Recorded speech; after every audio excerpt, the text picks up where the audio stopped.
So I wanted to get on here and talk about relationships for a brief moment. So my first experience with relationships, I feel like it's been a very not my own choosing type of one, because when I get into relationships, when I'm attracted to someone, I don't exactly think about planning a future with them. It's more just like, this is what I've been taught is cool.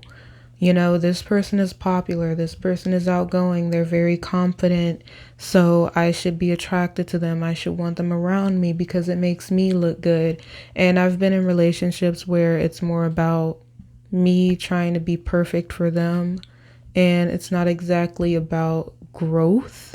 It's just about like, I'm feeling empty, I'm feeling lonely, and I want to try to put someone cool in my life and make me feel better, make me look like I'm accepted. I remember, that feeling of wanting to, like in school, in high school, like middle school, I wanted to walk down a hall and have like a bunch of friends around me. Like that little high school movie scene where you're just walking with your friends and you're talking and you're so cool because you have a group of friends. And like, that's what I think of with relationships. It's just that show off feeling, that feel good feeling, but I don't really know why they're in my life. I don't really know where this story is gonna go, but I know it looks good to others around me and it makes me look normal. And so, yeah, I've been in a lot of bad relationships because of this. And now I've just been thinking, like, what makes a relationship necessary? And for me, it's mutual growth. But what is growth? What is personal growth? And for me, it's like emotional growth, emotional intelligence, gaining that, being more trauma informed, being more gentle and caring, learning about loving the world around us and how can we better care for the world and care for ourselves and other people. And of course, avoiding conflicts or even accepting conflicts, handling them in a healthier manner. And it's about like breaking these toxic cycles that keep us basically like in a low vibrational state. Like, yes, I understand it's hard to survive, but still, there are some people that they let that survival thing they have, their survival instinct, turn them into a horrible person. Where I think it's normal still, and I wouldn't like want to punish them for it, but I do say like we can handle things in a better way and try to be more positive, and not even positive, of course, be realistic, but like positive in the sense that we're still not gonna like hurt someone for no reason. We're still not gonna steal from someone. We're still not gonna make someone cry, leave invisible wounds on another person. And I understand, like, when you look at our ancestors, they had to go through a lot of like not really knowing how to deal with things in a nice, gentle way. But I do think now is a good time to try to learn better communicational skills and learn better, like I said, relationships with our planet, because it's really bad out here and money makes things better, but how it's being used is making us a whole lot worse. Because I feel like money is good in the sense that it's a price indicator. Like, it lets me know, hey, if something's like $1 million, that means there's only one of it in the world and it's really expensive. So we should start making like cheaper options for people.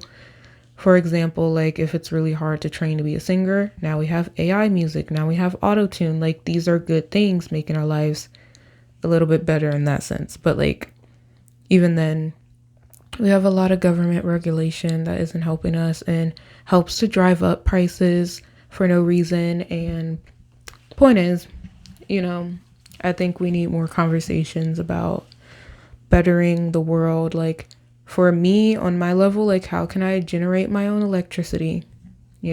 How can I have a clean water source so I'm not depending on paying like a water bill every month? How can I have a reliable gas source? How can I have a reliable house where I don't have to pay anyone for repairs? Same with a car, like get a car where I can fix on it myself easily, because these are things that we're going to need to do. And if you're not, like, how can you be of service to someone to help make their life easier? Of course, there's a lot of building on that, like depends on the space that someone's in, but I just feel like that's what's important for me right now in relationships. And whatever I was thinking about before, I just feel like I definitely was brainwashed by just media and TV, especially music, which is like the punk rock music, thinking that whoever looks gothic with like black eyeliner is so cool and has pink hair or whatever. No. Okay, no. So yeah, with relationships, I was in a very much like, I need to please them. I need to make sure they're in my life forever. And of course that could stem from being in a household where I didn't feel that accepted.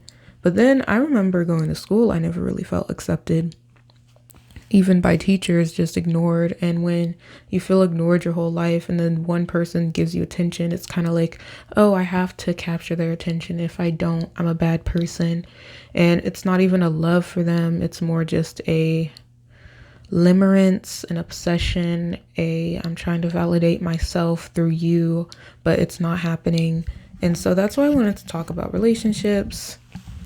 And here are some things about not being punitive. So emotional regulation. It starts with, okay, open dialogue, positive reinforcement, acknowledging feelings, and I guess, yeah, why am I listing that? Having respectful boundaries. And okay, so the reason I wanted to bring that up is because when people try emotionally regulating others, they get very reactive and very punitive, and they kind of forget that, healing comes from a calm place, and it comes through baby steps.